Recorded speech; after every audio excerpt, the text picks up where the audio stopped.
welcome, sir. Hi. Let's start with what were some of the key takeaways you had on your panel right now. The takeaways are mainly related to what the technology can do. Of course. And generally it is affecting a lot of people. A lot of people are finding it very interesting. Massively, yeah. Yeah. I mean, that is what I find it very interesting, that people are finding it really useful for them. It has some issues on the adoption, mainly because of its cost, or maybe it's still an evolving and nascent technology. It's still not there. Especially in the fashion space globally where I utilize it, I see great possibilities of utilizing it and creating solutions which were previously totally unimaginable, where heavy level of experimentation, buying clothes absolutely in a virtual way on a digital platform, reaching a digital consumer, and absolutely no geographical boundaries. So this is a way, most economical way to reach global. This is probably the best way to reach the new digital consumer. And this is the way to compete with the LVs of the world, where a single small brand or a single designer can give competition to the large brand houses globally, which was absolutely unimaginable earlier. So Web3, immersive scenarios, immersive technologies are giving this possibility, and people should adopt it soon.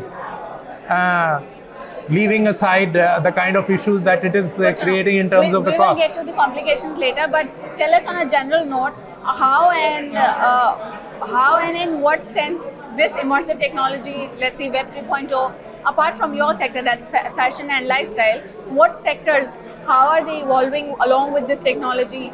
Of course, they will face some challenges, of course, in the earlier adoption, but how is it impacting the evolution and development of the segments? I think it is creating a different level of customer experience.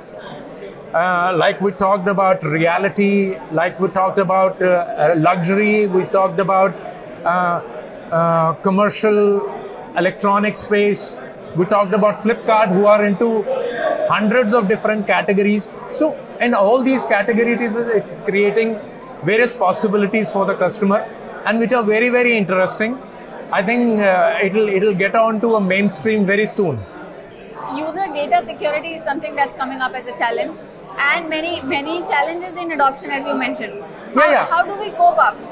What strategies are coming up that can help players to cope up with this situation? I mean, generally speaking, it's still an evolving scenario, still not totally secure.